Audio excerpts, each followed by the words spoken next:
Camille aussi, salut. Salut Aurélien. Ah, trop cool. Alors, il y a une règle d'or, c'est qu'il n'y a jamais assez de Barry White dans ta vie. Ça, c'est le premier on peut le tips. mettre, hein. Donc la proposition pour ce live, c'est de rentrer dans le concret sur comment faire la différence en remote selling à travers tout simplement les règles d'or à suivre dans un premier temps. Et ensuite, parce que ce n'est pas magique, le setup et les outils à bien maîtriser pour réussir à briller en visio. Comme d'habitude, on va avoir entre 35 et 45 minutes de contenu. Les questions-réponses, on les prend au maximum dans le flow. On gardera un petit temps à la fin pour si jamais on n'a pas eu le temps de tout traiter. Voilà, il me reste à vous souhaiter encore une fois la bienvenue. Et Maxence, je vais peut-être te laisser te présenter. Super. Merci beaucoup. Je m'appelle Maxence Panavoine et depuis 1 an, je lance Winning by Design en France. Et Winning by Design, comment résumer la boîte et la mission? On a 2 missions. Une première, c'est d'éduquer le plus grand nombre de startups SaaS Marketplace à notre approche, que je résumerai par Sales as a Science, une approche vraiment scientifique pour aider à faire grandir les startups SaaS et Marketplace. Et ça, c'est grâce à nos contenus open source, des bouquins, des vidéos. Vous allez voir effectivement sur le document que je viens de poster qu'il y a énormément de choses. Et puis, on a une autre mission qui est celle de travailler avec des scale-up, où là, on fait des missions de conseil payantes pour les aider à accélérer sur leur 2e, 3e, 4e tour de levée de fonds. Voilà. Mais aujourd'hui, c'est vraiment éducation, vous faire partager notre expérience parce qu'on est une entreprise qui est full remote. On est maintenant 95 et je n'ai rencontré physiquement que 4 personnes depuis 1 an et demi. Alors oui, effectivement, la crise Covid n'a pas aidé à ce qu'on se voit plus physiquement, mais on était déjà full remote depuis le début et depuis sa création. Et c'est ce qui nous a aidé à pratiquer et à accumuler beaucoup d'expérience sur tous ces thèmes. Je vais profiter du fait que ce soit une table ronde pour vous poser quelques questions dans le chat, vous laisser interagir. Je sais aussi qu'on a Laurent et peut-être Rana qui va nous rejoindre dans cette session. Et ils seront principalement sur ce document. Je vais peut-être reposter l'URL si besoin, pour répondre à vos questions. Si vous pensez que vous avez des questions trop précises pour qu'elles soient posées via le chat directement, faites-le sur ce document. Et puis, Laurent et Rana devraient vous montrer tous les petits pointeurs qui permettent de répondre à vos questions. Et puis, c'est un document auquel vous avez accès au-delà de ce live. Un grand merci à Laurent et à Rana pour votre aide. Ouais, super. Alors, on va commencer par voir dans le chat quelles est selon vous les règles d'or pour animer un meeting. Vous avez peut-être pu voir quelques petits tips pour commencer le meeting. Vous avez vu que on a mis une petite musique. C'est la première règle d'or, c'est que l'organisateur du meeting est responsable des vibes. Et donc, aujourd'hui, bien accueillir les gens dans un meeting en remote, c'est quand même très, très important. Et Barry White, c'est un gros plus, c'est ça? C'est pour le bonus. Exactement. Moi, c'est vrai que sur les trainings que j'ai faits, j'ai à chaque fois trouvé des musiques qui me donnaient la pêche. Et c'est vrai que se sentir bien accueilli, c'est super important. Quelles sont les autres règles d'or que vous avez pu découvrir et appliquer au fur et à mesure? Alors, on a Bruno Mars aussi qui est recommandé, mais voilà, dans le chat. Super. En début de meeting, est-ce que vous avez des idées? Je vais pouvoir vous rajouter les petits post-it que vous me proposez. On a beaucoup d'idées de musique, mais on a une bonne idée de Rémi qui parle d'interaction. Et effectivement, je crois que c'est quand même une bonne idée. Là, on l'a un petit peu fait en vous saluant déjà, en essayant de le faire de manière le plus personnelle possible et en vous demandant d'activer la caméra. Il me semble que Maxence, le fait de demander, en tout cas aux personnes de se mettre en action, peut être une Tout à règle fait. d'or, c'est ça? Absolument. Benjamin, tu viens de mettre ta caméra. Je peux être sûr que tu vas plus participer au meeting maintenant que tu vois que bah, y a une vraie interaction entre toi et moi. Stan, tu viens aussi de mettre ta caméra, ça fait super plaisir. Et voilà, on sait Bonjour. que, merci beaucoup aussi, le fait d'activer sa caméra, et ben, tout de suite, on est dans le meeting. Eva, tu viens de rentrer dans le meeting. On est d'accord? Oui. Michael, tu viens de rentrer dans le meeting. Et aujourd'hui, voilà, c'est vraiment ce thème-là de passer à l'action, de sortir un peu de sa zone de confort et effectivement de se rendre compte qu'il y a quelques éléments tout à fait humains qui font qu'un meeting commence d'une certaine manière ou d'une autre. Une règle d'or par rapport à la caméra. Moi, je suis assez impressionné par le positionnement de toutes les caméras que je vois. Qu'est-ce que vous avez appris au fur et à mesure de vos meetings Zoom ou autres avec votre caméra? Michael, tu veux te lancer sur le positionnement de la caméra, etc. Là-dessus, j'ai pas vraiment de préférence. Je dirais qu'il faut que ce soit à peu près cadré sur ta tête, qu'on voit au moins ton visage Ouais, et puis les épaules peut-être, et avoir un fond, voilà, avoir un fond. Sinon, voilà, j'ai pas fait gaffe au fond, mais en gros, avoir juste la tête, je pense que ça suffit, ni ouais, trop près ni trop loin. Bon, on voit des gens des fois qui ont la caméra un peu en dessus, au-dessus, bon, on c'est voit des ça. choses, C'est mais ça. En fait, c'est tout. une première règle, alors, on a des vidéos, Dan nous met des vidéos très précises là-dessus, mais avoir la caméra au niveau du visage et avoir un éclairage qui soit à peu près avantageux, c'est-à-dire éviter l'effet Dark Vador où on se voit en ombragé, c'est quelque chose qu'on a fini par apprendre petit à petit. Ok.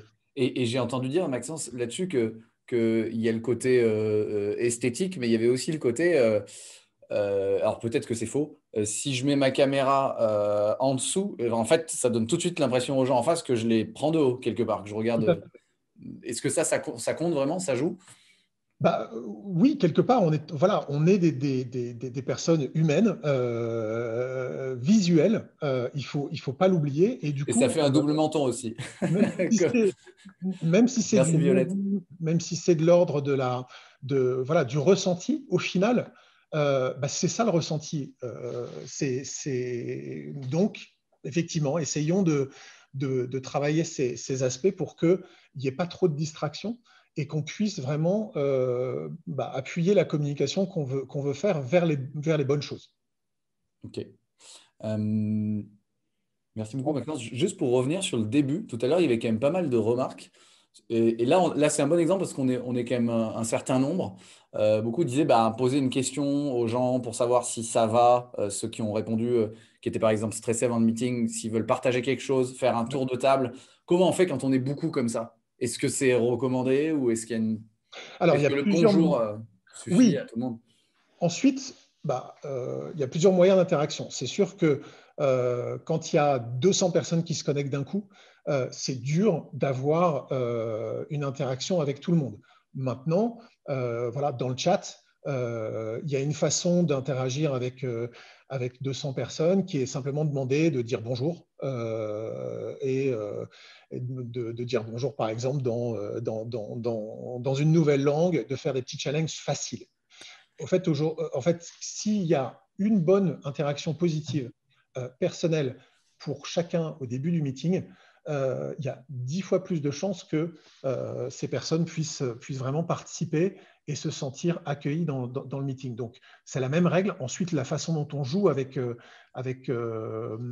ces interactions est un peu différente en fonction du meeting. On a quand même plus souvent des meetings à 2, 3, 4, 5 qu'à 200. Donc on doit pouvoir demander des interactions qui sont un petit peu plus personnelle et un petit peu plus avancée. Mhm. Je vois qu'il y a des commentaires sur ton fond.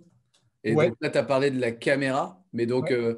moi, j'ai tout vu en termes de fond. J'ai vu des présentations, le fond, certains cuisines, donc c'est dans la cuisine, le fond fake sur une plage. Est-ce qu'il y a une recommandation particulière là-dessus? Alors, d'ailleurs, je vais vous mettre des fonds différents. Toc, je peux mettre en fond bleu, je peux mettre en fond gris. Moi, aujourd'hui, j'utilise un écran vert et on va vous montrer vraiment tous les détails de tout ça. C'est vrai qu'aujourd'hui, il faut éviter les distractions. Voilà. On est pareil, on aime bien regarder les détails et effectivement, ce qu'il y a derrière les gens fait partie de l'expérience. Aujourd'hui, l'idée, c'est d'éviter les distractions. Donc, n'importe quel fond qui évite aux personnes de ne pas se concentrer sur ce que l'on veut dire est utile. Ok. Ok.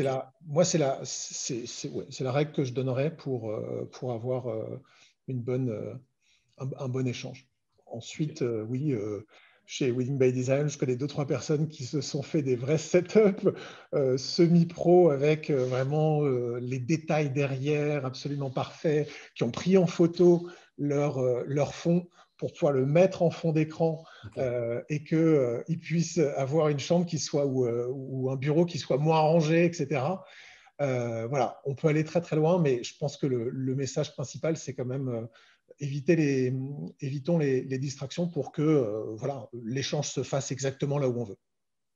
Ok. Et comment, là on a parlé de toi, du coup, de ton cadrage avec la lumière, on a parlé aussi du fond, mais comment tirer parti visuellement de l'expérience en visio? Parce que là, on voit par exemple que par rapport à un rendez-vous qu'on ferait en physique, bah toi, non seulement on te voit, mais on voit le fond. En fait, c'est presque plus immersif que si on était en physique et que tu nous présentais quelque chose à côté.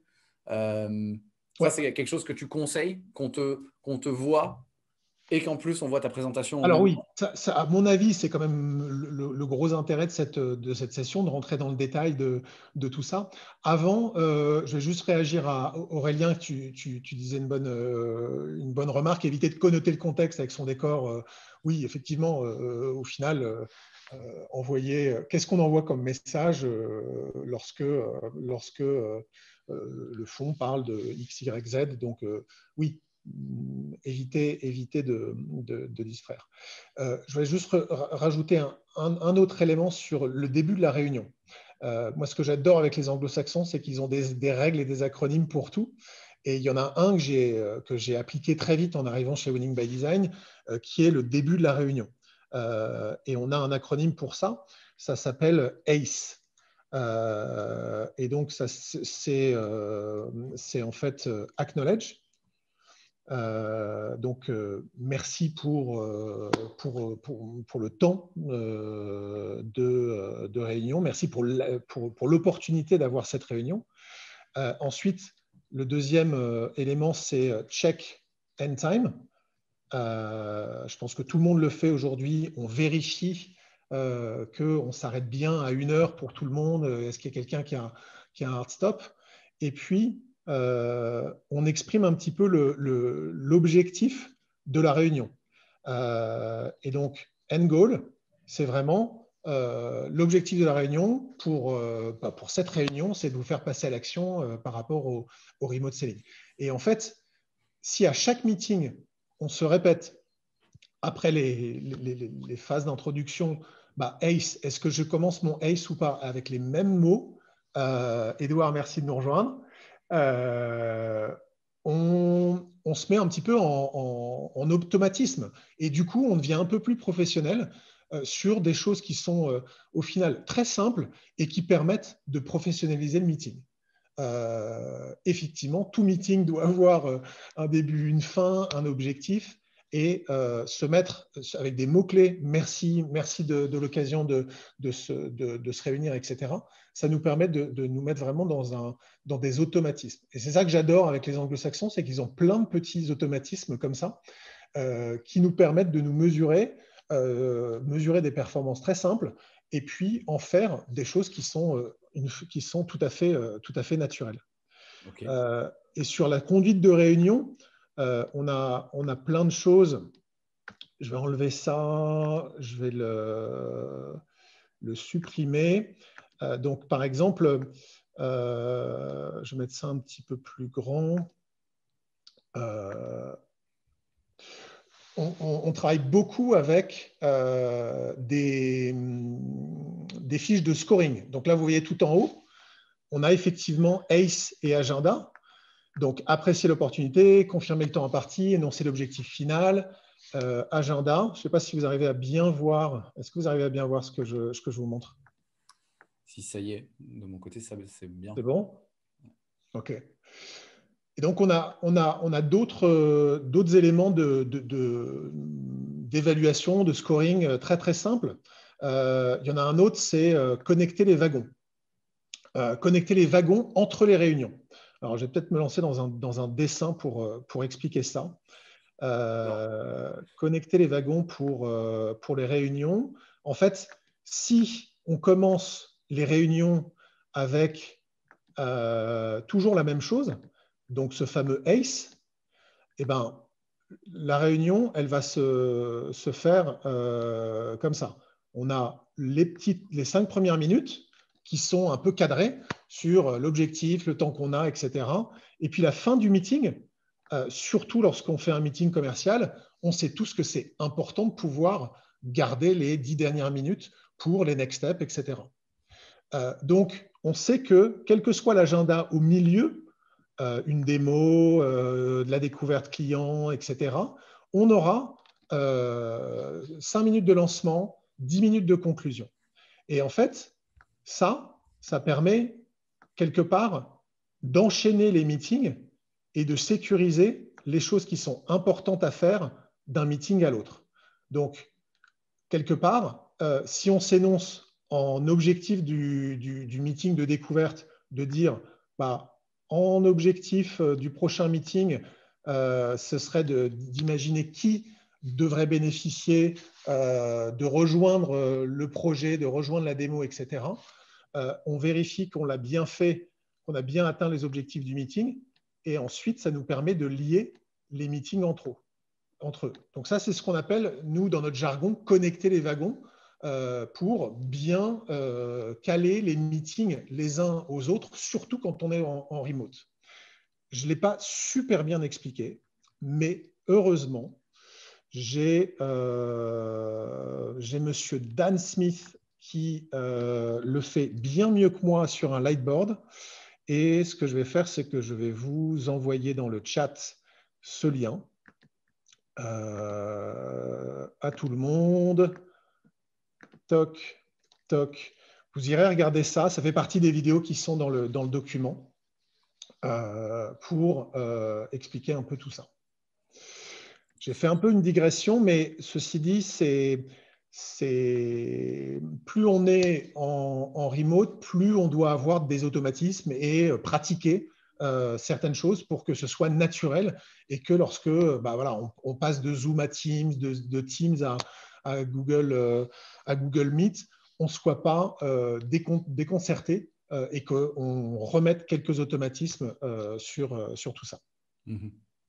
Merci beaucoup, Maxence. Ça me fait aussi penser à une règle qui s'appelle la loi de l'apogée fin. J'ai plus la source, je la retrouverai. Mais j'avais lu qu'il y avait une étude qui avait été faite sur les lives, comme on fait aujourd'hui, ou les conférences en ligne. Et que en fait, ce qu'on retient d'une conférence ou d'un live, ce n'est pas du tout toute l'info. C'est on retient une info qui a été hyper claire pour nous. Il y a une sorte de pic d'apogée à un moment donné. Et ce qu'on retient, c'est si la fin est bonne, c'est-à-dire qu'il y a une bonne conclusion, un bon récap. Et c'est deux éléments qui font que les lives ou les conférences sont perçus comme apportant plus de valeur que des lives qui feraient mal le récap ou qui n'auraient pas un moment de pic qui apprend vraiment quelque chose. Donc la loi de l'apogée fin, c'est intéressant aussi. Et ça me fait penser à ça. Super. Ça s'applique plus aux conférences qu'aux réunions, je pense. Génial. Et bah, on peut choisir un MC supplémentaire dans le groupe qui pourrait nous faire un petit peu de récap, d'apogée fin, qui veut pouvoir prendre quelques notes et se dire, bah voilà, selon moi, les éléments les plus intéressants seraient X, Y, Z. Est-ce que Benjamin, tu veux te lancer? Est-ce que Stan, tu veux essayer? On pourrait faire en fin de meeting quelques feedbacks sur ce que vous avez appris. Violette, est-ce que tu veux te lancer aussi? Merci Violette. Merci Violette. Super. On vous Trop laisse bien. prendre des notes et nous préparer l'apogée fin. Impeccable. Juste pour clarifier, l'apogée fin du meeting, de ce meeting? Ouais, de ce Ouais. meeting. Ouais, D'accord, ouais. ok. Pour vérifier si on a rempli le contrat, quoi. S'il n'y a pas eu C'est ça. d'apogée et une C'est mauvaise ça. fin, Ça marche. par ici. Du coup, ça me permet de me reconcentrer sur mon objectif qui est de vous faire passer à l'action. Qu'est-ce qui aujourd'hui vous empêche d'avoir un meeting qui soit vraiment interactif? On imagine que voilà, les personnes ont mis une vidéo, sont plutôt positifs et réactifs. Qu'est-ce qui empêche d'avoir une vraie interactivité et quelque chose qui vous permet de passer à la vitesse supérieure? Alors Laurent, oui, ce que tu dis, ce qui fonctionne durant le meeting, c'est que Maxence constamment interpelle l'interlocuteur par son prénom pour créer l'interaction. Oui, complètement. Ça, c'est évident qu'en permanence, il faut pouvoir construire ensemble en fait le meeting. Si on se rend compte que le meeting va se dérouler sans nous, tout de suite on décroche. Tout de suite on décroche. Alors, quand je suis en training, les gens qui ne mettent pas leur caméra, je les interpelle. Donc, je pourrais poser une question à Julien, je pourrais poser une question à Mathéo, je pourrais poser une question. Mais voilà, ça c'est en anglais, c'est put on the spot. Mais une façon d'interagir avec l'audience pour préparer les choses, c'est par exemple de dire je vais te poser la même question à X personnes et je vais commencer par Eva, ensuite Benjamin, ensuite Stan, ensuite Michael, ensuite Joséphina, etc. Donc, il y a effectivement mettre quelqu'un directement devant l'audience et puis préparer quelqu'un. Si quelqu'un, mais ça c'est aussi quelque chose qui est proposé expliqué par Dan en détail, lorsque on veut faire interagir les gens dans un meeting, mais faire en sorte que cette réponse soit une réponse positive et qui apporte, on va préparer un petit peu plus le contexte. Donc, je peux dire, voilà, Aurélien, je vais te poser une petite question d'interaction. Et puis, tout d'un coup, je sais qu'Aurélien, il va être un peu plus attentif, mais je vais lui résumer. Voilà, on vient de parler des interactions. Est-ce que je vais te poser une question sur quels étaient les meetings où il y a eu le plus d'interactions pour toi? Voilà, il a le temps de réfléchir. Bon, je te rassure, Aurélien, je ne vais pas te demander de contribuer jusque-là, mais c'est aussi dans ces manières d'anticiper, de résumer, de préparer les gens à ce qu'ils aient une contribution qui soit positive, que petit à petit, on apprend à construire ensemble. Maxence, il y a aussi quelque chose là, que depuis le début, tu fais très bien, c'est qu'on te voit, on discute, on interagit, mais en plus, là, tu crées des choses en live, quoi. Tu t'écris un récap et ça, je trouve ça super, en fait. Alors, ça je pense que c'est un des trucs sur lesquels je vais vous demander de passer à l'action. Parce qu'au final, il y a plusieurs étapes.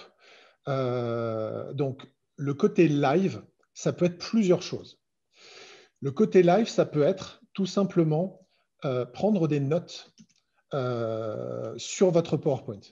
Et on va se faire la démonstration tout de suite. Ça, vous pouvez le faire dès cette semaine. Vous décalez le contenu de vos slides sur la droite et vous prenez des notes en live. On va faire l'expérience. Deuxième truc, live, c'est partager son browser web, les fenêtres de son browser web. Browser. Et ça, on va le faire aussi. Donc, là, il n'y a pas besoin de setup, de trucs supplémentaires. Vous avez déjà tous les outils, mais l'important, c'est de se préparer et c'est de s'entraîner à faire ça. Ce n'est pas parce qu'on fait le truc en live que c'est improvisé. Je répète, ça n'est pas parce qu'on fait le truc en live que c'est improvisé. Donc, entraînez-vous seul, enregistrez-vous. Il y a des outils comme Loom, comme Wit, etc., qui permettent de prendre des vidéos asynchrones, etc. Et puis, une fois en meeting interne, passer à l'action et ensuite en meeting client. Donc, on va faire l'expérience de ce que peut être le meeting Zoom classique. Je vais éteindre ma caméra et je vais passer sur un PowerPoint. Donc, en mode je vais passer, je vais mettre sur ce slide-là. Toc. Donc, vous allez me confirmer que ça, c'est le mode classique où vous voyez plus que mes slides. Là, tout d'un coup, on a tout de suite moins d'interaction. Mais moi, ce que je vous conseille de faire, c'est tout simplement de décaler, comme je vous disais, le contenu de vos slides sur la gauche. Et puis, vous vous mettez à écrire, tout simplement. À écrire pour prendre les notes de ce que vous dit votre prospect, montrer une prise de notes en live, maîtriser le plus possible ce que vous partagez. Vous avez vu que là, je ne vous ai pas montré le haut de mon navigateur, si je ne m'abuse. Et puis, voilà, évitez un petit peu les distractions dans ce que vous partagez. OK? Mais je suis d'accord que là, tout d'un coup, si vous ne me voyez plus, il y a un petit peu moins d'interaction. On essaye, je suis toujours là. Hein. Ouais. On essaye autre chose, le côté browser web. C'est parti. Faites-moi des pouces en l'air pour qui veut. Ouais, vas-y, moi je veux bien, hein. C'est parti. Ok, merci Benjamin, merci Victor, merci Stan, Eva. Allez, c'est parti. Donc pareil, je me décale. Le browser web, c'est un peu plus simple dans le sens où, voilà, j'avais préparé à l'avance une fenêtre du navigateur que je voulais vous montrer, une fenêtre où il y a un petit peu d'interactivité et où je veux montrer exactement ce que je veux là-dessus. Donc, la seule chose, c'est que on n'a plus grand-chose quand on est juste comme ça, sans visuel, sans que vous me voyez pour pointer les parties. Mais pareil, vous devez préparer quelle fenêtre vous voulez montrer. Là, par exemple, j'ai fait une petite erreur puisque je n'ai pas bien préparé mes fenêtres et qu'elles n'étaient pas préloadées. Le principe, c'est de préouvrir toutes ces fenêtres, de les préloader, de savoir exactement où vous voulez montrer, pointer ce que vous voulez. Et pareil, ça se prépare, ça se répète. Et le côté live, voilà, on voit une page web, on va aller voir la page web de son client, de son prospect, en disant, écoutez, j'avais vu là, ici, que il y avait, vous disiez, il y avait tel témoignage client qui me faisait penser à ça, etc. Donc là, c'est une façon assez simple au final de recréer un petit peu d'interaction de côté live avec les outils du moment, les outils que vous avez aujourd'hui. Ça vous aide déjà? Ouais, c'est top. OK. Merci beaucoup. Merci Marc. On va passer au plat de résistance. Qu'est-ce que tu en dis? Allez, go vers le niveau 2 et l'envers du décor, c'est ça? C'est ça, Parce que exactement. je vois qu'il y a pas mal de questions sur, mais en fait, toi, comment tu fais là en ce C'est ça, moment? exactement. Non, c'est cool. Petit récap intermédiaire parce que beaucoup nous Ouais. ont rejoints en cours. OK. On a vu là les différentes règles d'or à à essayer de respecter pour avoir un bon niveau déjà en live de remote selling, en réunion visio. On a parlé d'engagement, comment on engage des personnes à travers un écran. Et notamment, on a parlé des 5 premières minutes qui sont hyper importantes. Il faut apporter de l'énergie, pourquoi pas avec l'aide d'une musique, mettre en action les différents participants en les saluant, en leur demandant d'activer la caméra, en les apostrophant personnellement. On sait qu'au niveau de la structuration du rendez-vous, c'est super important d'avoir une structuration claire. On a parlé de ACE et de connecter les wagons. Et au niveau visuel, très important d'avoir une caméra à peu près au niveau de la tête, d'avoir une lumière plutôt valorisante et ensuite de prendre des notes au maximum pendant la présentation pour rendre ça encore plus interactif visuellement. Ouais. Mais du coup, toi, Maxence, on voit bien que tu fais quand même déjà un peu plus que ça et on a bien envie de savoir comment tu fais au niveau du setup. Alors, moi, j'utilise en fait un écran vert. Donc, je vais enlever tous les éléments les uns après les autres. Je vais enlever la fenêtre de mon navigateur. Je vais enlever le fond gris.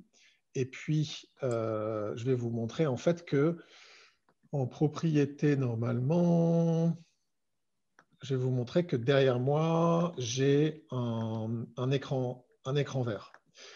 Ça me permet de me découper. Vous voyez derrière moi, j'ai un écran vert qui me permet de me découper assez précisément sur ce que je veux projeter.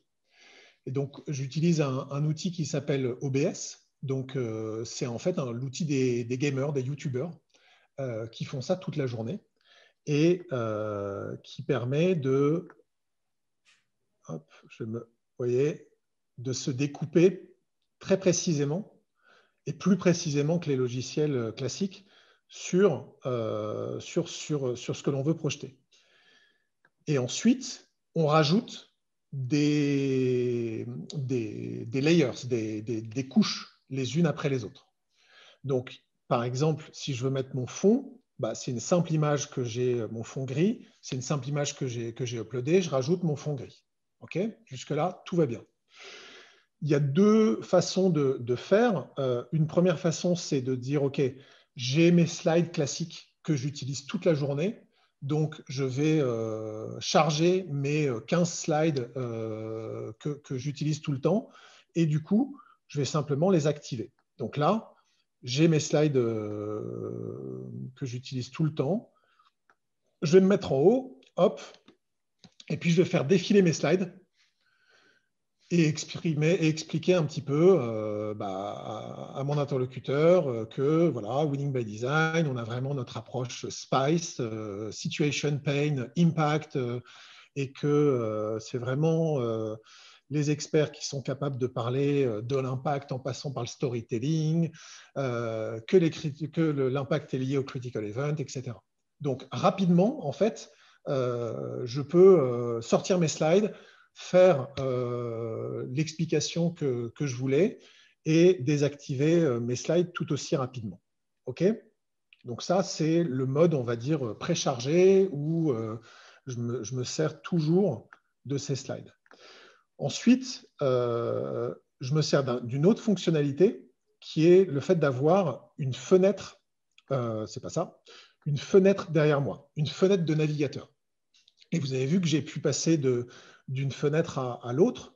Par exemple, là, tout à l'heure, je testais ma vitesse de connexion. J'ai que 10 mégas, c'est pas top. Mais voilà, c'est simplement une fenêtre de navigateur. Qu'est-ce que j'ai derrière moi là qui me permettait d'avoir une bonne interaction avec vous? J'avais tout simplement un board Klaxoon.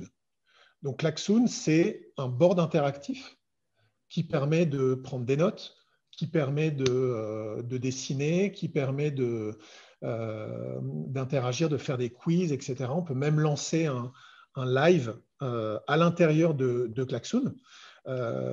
Aujourd'hui, je pense que c'est un des meilleurs outils pour se lancer dans des meetings créatifs, interactifs, et de pouvoir présenter différentes choses. Là, tu es sur une page Klaxoon, en fait. Là, je suis sur une page Klaxoon et je vais d'ailleurs vous envoyer dans le chat l'invitation pour rejoindre ce board parce que j'y fais aussi un challenge remote selling où je demande tout simplement à qui veut de poster une première vidéo en utilisant des outils comme Loom ou comme Wit. Donc, normalement, si vous rejoignez le board Klaxoon, vous devrez rentrer votre email, vous inscrire à Klaxoon de façon gratuite. Je pense que c'est directement, vous avez 3 mois d'essai gratuit, donc vous allez pouvoir profiter de ça pendant 3 mois. Et puis, voilà, découvrir ce que c'est qu'un board infini. Là, si je fais un zoom, j'ai en fait beaucoup plus d'éléments sur le board, puisque voilà, sur la droite, j'avais mon Remote Selling Challenge. Il y a déjà 3 personnes qui ont posté leur vidéo. Je vous invite à le faire d'ailleurs. Et puis, voilà, je m'étais servi de ce board précédemment pour une autre conférence où on peut, par exemple, présenter. Donc là, si par exemple, je sélectionne ces éléments-là et que je dis présenter, ils vont se mettre ici. Donc moi, je ne connaissais pas Klaxoon l'année dernière. Je l'ai utilisé quotidiennement et je m'en suis servi pour mes trainings. Et aujourd'hui, c'est vraiment un outil que j'adore pour faire plein de choses. Mon écran est touchscreen, donc je ne suis pas obligé, comme certains de mes collègues, d'avoir un iPad connecté pour pouvoir avoir les bonnes créativités, etc. Donc, voilà, si je veux écrire sur l'écran, j'ai tout simplement à prendre mon doigt et écrire ce que je veux. J'allais écrire Spice, mais c'est un petit peu trop gros. Et voilà comment je fais. Ok, ok. Donc, tu as un fond vert qui permet, avec le logiciel OBS, de te découper de manière très fine et Oui. mettre en fond derrière toi ce que tu veux, notamment un board Klaxoon qui est en fait une page web sur laquelle tu fais ce que tu veux. Et quand même, on te voit bien, on t'entend bien. On a parlé de caméra tout à l'heure et tout. Juste, c'est quoi ton matériel, toi, en termes de lumière et son? Alors, pour le son, j'ai... Ah, on t'entend plus. Ça a dû appuyer sur un bouton. Ok, Tout c'est à muté. fait. J'ai appuyé sur Mute. J'ai un pod Jabra Ok. que j'aime bien parce que ça permet de garder les mains libres et qu'il peut se mettre en Bluetooth, etc. Mais voilà, il y a plein d'autres bons sons externes. J'ai une caméra haute définition et je vous invite à investir dans une caméra haute définition si vous investissez dans un fond vert. Un fond vert, c'est vraiment un bout de... Ça peut être un bout de tissu vert qui coûte 20 euros. Donc, l'investissement n'est pas énorme. Et ce que je vais faire, c'est que je vais poster dans le chat un exemple de différence où je superpose la caméra de mon ordinateur classique et la caméra HD que j'ai rajoutée. Et vous allez voir qu'il y a pas mal de différences de netteté et de contours. Donc, je pense que par expérience, vous regarderez à la fin de cette vidéo qui est dans le post LinkedIn, je superpose les deux éléments. Donc ça, c'est une première chose, une caméra, un caméra haute définition, un écran vert. Et puis derrière ça, en fait, l'éclairage est important. Et c'est là où je vais vous montrer aussi l'envers du décor. Je vais me mettre un petit peu plus grand. Je vais désactiver ça. Et donc, la lumière est importante. Moi, à côté de moi, là, j'ai tout simplement un spot sur lequel j'ai mis du papier sulfurisé pour diffuser un peu mieux la lumière. Donc, ça m'a coûté peut-être 10 centimes. Et à côté, j'ai une boule Ikea. Vous voyez? Donc, ça, c'est ce qu'on appelle quand même du vrai bricolage. Hein. Je n'ai pas investi des milliards d'euros. Mais voilà, j'ai fait des centaines de réunions avec ce genre de setup. Et voilà, ça marche. Certains de mes collègues se sont équipés un peu mieux d'une fameuse lampe de YouTubeur, etc. Mais je voulais vous montrer que vous n'êtes pas obligé d'investir des 1000 et des cents pour, voilà, je ne sais plus qui montre, c'est toi qui monte ta… Ouais, je montrais, moi, nous, de notre Super. côté, vu qu'on a beaucoup de variations de lumière, on a une Ouais, petite lampe de YouTuber qui coûte 35 euros en vrai, et qui ouais. permet juste de faire en sorte que ce soit toujours la même lumière. Et on a un petit micro Yeti qui coûte 119 euros et qui fait tellement la différence par rapport à des écouteurs, quoi. Voilà. S'il y a une chose à garder en mémoire, c'est qu'aujourd'hui, voilà, les barrières à l'entrée sont très basses. C'est uniquement la motivation et des conseils un peu techniques pour se lancer. Donc, voilà, je dirais 10 heures, 15 heures, on commence à être satisfait de ses premières interventions, ses premières vidéos avec ces nouveaux setups. Mais voilà, il y a pas d'investissement à faire. OBS, c'est un peu compliqué, c'est un peu pour les geeks. Il y a un autre, il y a un autre outil qui s'appelle Uhum. Donc, c'est MMHMM, qui est un peu plus clé en main, un peu plus facile à travailler. Je vous invite à regarder ce que ça donne et qui fait à peu près la même chose. Donc, voilà, vous choisirez un petit peu lequel des deux vous préférez. Il y a des geeks qui préfèrent vraiment tout maîtriser. Et puis d'autres qui veulent un truc simple où on ne se prend pas trop la tête pour tout ça. Super, super. Je vois le temps qui avance. Déjà, merci beaucoup, Maxence, de nous avoir montré ton setup et l'envers du décor. Juste, on a parlé d'un setup de base. Donc, le son, c'est important. Donc, une pieuvre Jabra, ça peut être très, très bien. Une lumière tamisée avec du papier sulfurisé, c'est très, très bien aussi. Et au niveau de la caméra, quand même, prendre une petite caméra un peu mieux que celle de l'ordinateur, ça fait quand même toute la différence sur le visuel. Vous pouvez vous entraîner, je crois que tu l'as dit tout à l'heure, avec Loom dans un premier temps. Loom, c'est un logiciel gratuit où vous pouvez faire des présentations tout seul et vous revoir. Donc ça, c'est une bonne manière d'entraînement parce qu'on peut faire à la fois présentation et se voir en même temps. Ça, c'est un super outil d'entraînement, Loom. On remettra le lien pour ceux qui ne connaissent pas. Et le setup avancé là, que tu as, Maxence, c'est un fond vert, le logiciel OBS qui est un petit peu compliqué, mais qui est accessible. Hein. Il y a des tutos aussi sur YouTube. Et Klaxoon, qui est directement dans le navigateur pour pouvoir co-créer et interagir en même temps que tu nous parles. Je crois qu'il y a aussi, on n'aura pas le temps de le montrer, on ne pourra pas là, mais je crois qu'il y a un niveau ultime. On peut peut-être mettre la vidéo où Oui, Lightboard. oui, oui. Alors, donc, moi, je ne m'estime pas plus geek ou plus investi que quelqu'un d'autre, mais j'ai tout simplement dû m'y mettre et je m'y suis mis un petit peu plus tôt que les autres. Mais voilà, à côté de ça, chez Winning by Design, il y a du sacré niveau puisque on a vraiment une très très belle réputation sur les training sales. Je crois qu'on a été nommé comme top 20 mondial sur ces trainings. Et du coup, le niveau est très très haut. Mathieu et moi, on a fait une petite interview de mon collègue qui s'appelle Antoine au Canada. Et donc, je vous mets dans le chat une vidéo qu'on a raccourcie à 11 minutes où Antoine lève le voile sur non seulement son setup OBS qui est un petit peu plus technique et un peu plus avancé, où il a plein de choses qui sont préparées à l'avance pour vraiment avoir une interactivité et un effet waouh impeccable. Et puis surtout, avant ça, il a toujours un lightboard. Donc le lightboard, c'est ce que vous voyez dans les vidéos qui sont dans le document qu'on a partagé.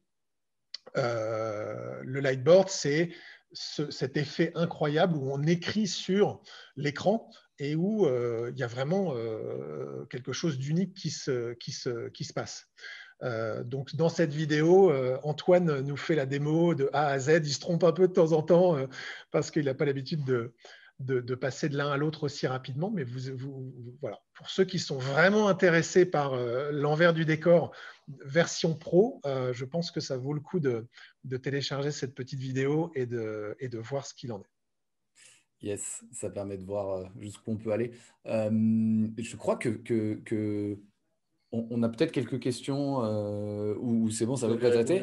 Je crois qu'on avait Violette qui avait un petit challenge de nous faire le récap de ce qu'elle avait retenu et savoir un petit peu si on avait atteint une apogée pendant le meeting. Violette. Du coup, je sais pas si je vais faire un aussi bon récap que ce que tu as fait pendant toute la session, quoi. Moi, franchement, tu nous as fait des récaps incroyables. Qu'est-ce que je vais pouvoir me dire? Bah, ce qui est intéressant, c'est ce que je dirais, c'est que, alors, j'improvise, hein. Soigner son entrée et sa sortie, mais ça, c'est globalement ce qu'on fait en prise de parole, c'est important. Donc, créer du lien tout de suite, mettre du smile, interpeller les gens. Est-ce que ça va? Est-ce qu'il y a des choses que vous avez envie de partager dès le début? Alors, je suis désolée, je suis en contre-jour. Bon, je mets pas du tout en application ce qu'on s'est dit. Je fais des formations sur le sujet aussi, donc du coup, je mets bien en application, c'est bien. Moi, j'ai bien aimé l'idée de dire bonjour dans le chat dans des langues étrangères. J'adore ce concept, même si on est... Parce que souvent, créer une interactivité quand on est très nombreux, c'est compliqué. Donc, merci pour cette idée-là. Elle est super cool. Donc, une interaction positive au début, un bon cadrage de visio, un bon cadrage aussi au début de la réunion avec effectivement cet outil ACE dont tu nous as parlé et globalement, si plusieurs modules, bah, ne pas hésiter à utiliser le même cadre. C'est ce qu'on fait avec Mathieu Thomé chez Iconoclast sur le développement personnel. On a toujours un icebreaker au début, une ligne de conduite, en fait, un contrat, une vérification de contrat à la fin. Donc je me sens hyper validée, Maxence. Merci pour ça. Et puis préparer les gens à la contribution, utiliser des outils collaboratifs, des outils. Donc toi, tu nous as parlé de Klaxoon. Effectivement, dans sa version avancée, il a l'air hyper intéressant. Euh, ne pas hésiter justement à utiliser. Donc toi, tu nous as parlé du fond vert et d'OBS pour permettre finalement de carrément intégrer et que toi, tu restes visible tout en partageant les pages, parce que je pense qu'on est nombreux à partager des vidéos, à partager les pages du navigateur, etc. Et à partager des vidéos YouTube. Moi, j'utilise des vidéos YouTube de 1 minute, 2 minutes selon mes sujets, puis après, je les fais interagir. Mais c'est vrai que quand tu partages, bah, tu vois plus les gens et tu perds cette interactivité-là. Donc ça, c'est hyper intéressant. Et puis, ce que je note, c'est qu'avec quelques euros, on peut faire la différence d'un point de vue lumière, d'un point de vue son, avec quelques références que tu nous as données, donc micro, caméra, lumière, et puis de ne pas hésiter à s'entraîner. S'entraîner pour gagner en fluidité. Tout à fait. Moi, j'ai une question à poser pour vérifier qu'on a respecté le contrat. À qui ça donne envie de tester, de passer à l'action? Mettez-nous un petit oui dans le chat pour ceux à qui ça donne envie. Ensuite, je vous poserai la question qui va se lancer et qui prend un tout petit peu de commitment. Victor, tu as envie de te lancer? Abdella, Eva, Paul, Marc, vous avez envie? Benjamin, déjà une bonne partie du matériel, donc il faut que Francis Le Cap, Benjamin, il faut qu'il y aille. Inscris-toi au Remote Selling Challenge, c'est juste poster une vidéo et en fait, c'est vraiment le secret. Oui, ça casse un peu l'ego. Oui, on n'est pas content des premières choses, mais c'est de toute façon, voilà, practice makes perfect. Il n'y a pas d'autre barrière aujourd'hui. Allons-y, Julia. Alain, j'y vais, super. Et alors, comment est-ce que vous allez vous y mettre? Est-ce que vous commencez par des vidéos asynchrones que vous envoyez en interne ou faire un récapitulatif de réunion avec Loom? C'est beaucoup plus simple que faire de la prospection pure, cold call, puisque voilà, on a quand même de la chance que cette vidéo soit répondue. Ou est-ce que vous vous lancez en live? Mettez-moi dans le chat ce que vous allez préférer faire. Asynchrone, Mettez-moi Loom dans le chat ou mettez-moi live. Marc, tu te lances sur Loom. Alain, enregistrement d'abord. Benjamin, Loom plus live. Oh, super. Là, on en a converti un, c'est top là. Victor, Loom. Loom, débit beaucoup trop faible. Ah oui, effectivement, ça peut être un sujet. Vincent, Loom plus live ensuite. Impeccable. Super. Eva, plutôt en live. Ok, génial. À faire en interne au début, et puis ensuite, tu vas prendre de l'assurance. Génial. Mathieu, je propose de demander qui veut faire un dernier commentaire avant le mot de la fin. Bien sûr, un dernier commentaire ou une dernière question pour Maxence. Et je tiens à remercier en parallèle Violette pour son super récap. Super, merci beaucoup Violette. Avec plaisir. J'ai une question pour toi. C'est quoi ton type pour créer de l'interaction justement quand tu ne connais pas trop l'audience? Parce que je pense que c'est ça aussi qui est un frein peut-être au-delà de la taille de l'audience. Quand tu ne connais pas beaucoup tes clients ou tu ne connais pas les gens à qui tu t'adresses énormément, tu ne sais pas en fait où mettre la barre finalement. Comment tu peux oser? Des actions simples. Des actions dont tu es sûr que tout le monde va être capable de passer à l'action dès le début.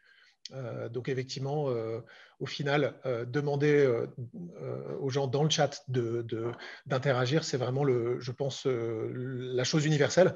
Et ensuite, en fonction du nombre d'interlocuteurs, effectivement, monter un peu plus en gamme de questionnement, d'interaction, etc. Claire, merci. Benjamin qui retiendra que le live, en fait, c'est pas que c'est pas de l'improvisation. En tout cas, c'est pas que ça, effectivement. Ouais. C'est de la préparation. Ah, clairement. Exactement. Comment tu fais quand les gens se cachent derrière le fait qu'à cause du débit, ils ne peuvent pas mettre la cam, parfois vrai, parfois souvent une excuse. Moi, je fais un concours sur fast.com. Fast.com, ça vous permet de vous donner le débit en direct. Et donc, on dit, bah voilà, je vais sur fast.com, tu as combien toi? Moi, j'ai combien? Et ça permet de travailler un peu ce truc. Pour les rendez-vous ultra importants avec les personnes que je ne connais pas, je n'hésite pas à utiliser Crystal Nose. Oui, absolument. Je vous conseille de regarder ça. Ça permet de se projeter un petit peu sur le profil psychologique d'une personne. C'est un peu creepy, mais au moins, ça permet de se mettre à la place de quelqu'un d'autre en se disant, voilà, ma façon de communiquer, c'est ça, mais il y a une autre personne dont la façon de communiquer est différente. Et du coup, je me projette là-dessus. Je vous conseille d'essayer Crystal Nose. Merci beaucoup, Victor, de ce conseil, de faire le test sur vous, sur des gens que vous connaissez, et puis peut-être de vous projeter sur la lecture de quelques profils qui vont vous permettre de vous poser des questions sur la façon dont votre interlocuteur fonctionne et dont il ou elle souhaiterait que la réunion se déroule.